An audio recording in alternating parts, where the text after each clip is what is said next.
আসসালামু আলাইকুম রহমতুল্লাহ। সবাই আশা করি ভালো আছেন। আজকে 19 তারিখ, 29 রোজা, কালকে শুক্রবার 30টা রোজা হবে আমাদের। মাশাল্লাহ, ভালো লাগলো। আপনার একটা রোজা আমরা বেশি রাখতে পারে আমাদের মনের ভিতরে অনেক আনন্দ, অনেক ভালোবাসা জমরাইছে যে প্রতি বছর আমরা 29টা করে রাখি, এবার 30টা রাখবো। আমাদের অনেক গর্ব লাগতেছে যেরকম যদি প্রতি বছর রমজানে 30টা রোজা হয় তাহলে আলহামদুলিল্লাহ ভালো লাগবে। তো আশা করি সবাই নামাজ পড়ছেন, আল্লাহ করেন, সবাইকে নামাজের দাওয়াত দিবেন, রোজা রাখতে বলবেন। এই 30টা রোজা থাকার পরে আমাদের আবার সাক্ষী রোজা, আশা করি আমরা সাক্ষী রোজাগুলোও রাখবো এবং সবাইকে দোয়া মহফিল বলবো এবং কি সবাইকে সাক্ষী রোজার জন্য বলবো।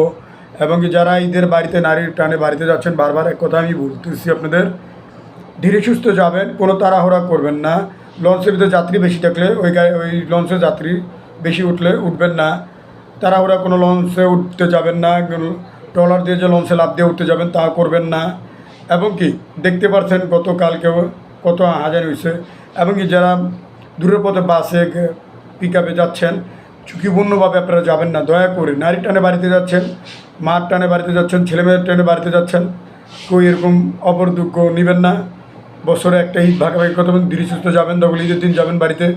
তো তাড়াহুড়া করবেন না, আস্তে ধীরে যাবেন। সবাইকে আমার অনুরোধ আপনাদের মাঝে, আপনারা কেউ তাড়াহুড়া করবেন না, ঝুঁকি মনে করবেন না।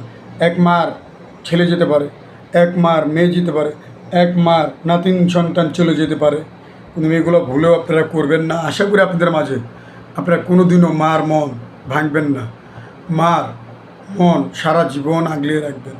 এই মার জন্য দুনিয়াদারি এক হয়ে আমরা আসছি।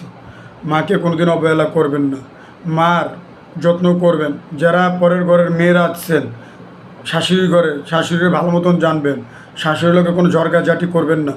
আজ আছে কাইল নাই, এই দুনিয়াতে কেউ বড়াই করতে আসে নাই। আপনাদের যে বলি, সবাই ভালো থাকেন, সুস্থ থাকেন সে কামনা করি। এবং কি সবাইকে আমন্ত্রণ রইল ঈদের শুভেচ্ছা। এবং কি যারা যাচ্ছেন ঈদের বাড়িতে সবাইকে শুভেচ্ছা। যদি ভিডিওটা ভালো লেগে থাকে অবশ্যই লাইক ও কমেন্ট শেয়ার করবেন, কমেন্টও করবেন। আসসালামু আলাইকুম রহমতুল্লাহ।